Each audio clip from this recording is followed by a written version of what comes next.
book which has certainly achieved for itself a lot of attention. On the back it says, I'm not an educated person, I'm just...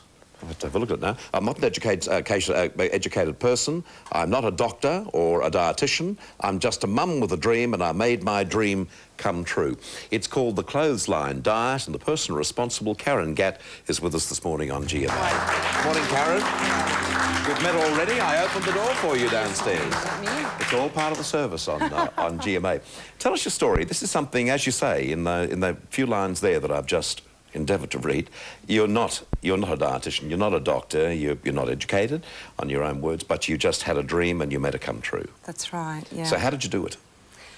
I was sick of being an obese person, getting laughed at, teased at, even bashed at school, and I decided to change my life. I deserve better. On your wedding day, you were big? 118 kilos on my wedding day. My wedding dress got enlarged 3 times on the day. So how long ago, as we go through these, or perhaps we should go through the photographs firstly, and you can perhaps explain what each one is. That's obviously the wedding. Wedding day. The next one coming up? Yeah, 19 years old, about 128 kilos I was. What age group are you in now? I'm 30. 30. And how old were you there? I was 26, pregnant, 4 months. And how was your health then? Terrible. High blood pressure. They actually classified me as a walking bomb. Is that a fact? Yeah. Well, I suppose you'd have to accept that, wouldn't you? In and out of hospital all and the here? time. This, I just had my first son. I would have been about 132 kilos there. And next? And this is there's the new us you. now. Yeah. Your 2 boys family. And your husband. Yeah. OK, so back to my original question. How did you do it? And why the clothesline?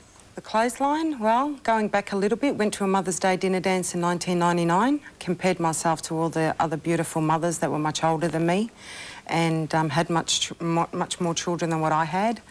And I thought I deserved better. At 27 years old, wearing a size 26 top, I knew I deserved better. And that was it, really. The next day, cleaned out my fridge, replaced everything with healthy, and just going to the supermarket, buying everything and throwing away all my fatty foods, and off I went on my journey. You were a big eater, obviously, were you, in the old days? Of all the wrong things? Oh, definitely. Pizzas, family chocolates, 2 litres of Coke. Nothing stopping me. I actually classify obesity as a disease. I had to have food. What did you say you would have? We'll just go through that again. The 2 litres of Coke? Yep. Yeah. Blocks of family-sized chocolates, chips, fish and chips, pizza, and they were just television snacks, the family pizzas. Yeah. It's also my lunch today, so I feel very... yeah. Where does the clothesline come in, though? Clothesline, because I was too embarrassed to walk the streets. People will laugh at me or say really rude, offence things through their car windows or bib. So I started walking around my clothesline.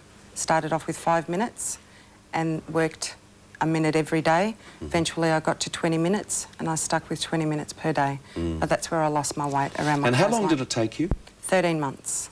What did you have for breakfast this morning, as a matter of interest? This morning I had 2 Weet-Bix. And that's it? That's it. Do you drink tea or coffee? Yeah, I love tea, but white tea with skinny milk, no sugar. Yeah. I have black coffee. And what about soft drinks? Do you have soft drinks? I'm more crazy about water now. I can't live without it. But orange juice is fine, but no fizzy drinks at all. I haven't tasted it. Yeah, I love the red wine. And that's okay, is it? Yeah, I mean, I'm human just like everybody else, and it's not something that I'm not allowed to have. Or I live a maintained world now where if we go out for Pizza Hut, let's go and have pizza. Join in. But it's not something that I would have every day. And then you compensate next day, do you? Yep. That's called a maintained world. How does your husband feel about it? Oh, he's wrapped. He thinks he's just gotten remarried. But yeah, he's really excited. Did he cop a lot when you were that big? Oh, we actually went through a separation. It's all in my book, my life story, and it explains the trauma that I went through. Because I hated myself and I was disgusted in myself, I pushed him away, which caused 11 months of separation. I couldn't conceive, falling pregnant. It took me 5 years. Doctors told me that I had to go through the IVF program, which it wasn't. I didn't even need it. Even though I did do it, didn't work. Just a matter of not believing in myself and having no self-esteem just pushed me away and pushed our marriage away. Was it hereditary, do you believe? I don't think so, because my parents are so tiny. My parents are very, very tiny. It just happened to be one of those things that started when I was 4 years old, and it grew with me. Of course, whenever we have a chat like this, you'll get some people who'll write or ring and say, well, you know, big is not necessarily not beautiful. But in this particular case, in your case especially, apart from your self-worth, you're also concerned about your health, because no one can suggest that being at the size that you were, that would be a healthy situation. There was no way I could, like, do every day-to-day routine without reaching for air. I needed air, you know. I couldn't breathe properly. Join in everyday activities with my kids. That was beyond my imagination. And emotionally, you were just wrung out, were you? Wrecked. I hated myself, disgusted in myself, would actually spit at myself in the mirror before I would go out. And I felt worthless. I was at my lowest. How long before you actually saw something happening for you? The losing the weight? Yeah. Probably the first 4 weeks, it started to really come off. I mean, because I was so an obese person, the first couple of 10 kilos, people wouldn't even notice. Yeah. Because it's But you really did. fluid. Oh, yeah. The size 26 buttons were actually doing up properly without being tight. Then it started to eventually go down. Most difficult time, the early weeks? Yeah.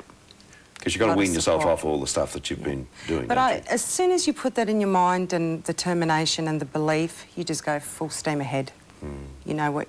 I knew what I wanted to achieve, and there was nothing out there that was going to stop me. Well, congratulations on the book. I suppose one way of looking at it, had you written the book 3 or 4 years ago, it would have been a bigger book, wouldn't it? But it's a fascinating book, and the title is one which gets your attention, The Clothesline Diet. We understand now exactly why the clothesline is there, because that was the form of exercise that Karen took, simply because she didn't want to be out in public. And I think that tells a lot about her early life, but it also, the book and our little chat this morning, has shown what she's really about and the accomplishment that she's achieved. Thanks for coming in, Karen. Thank you very much. Good luck. Thank you. Karen Gatt, and the book is available everywhere. Thank you.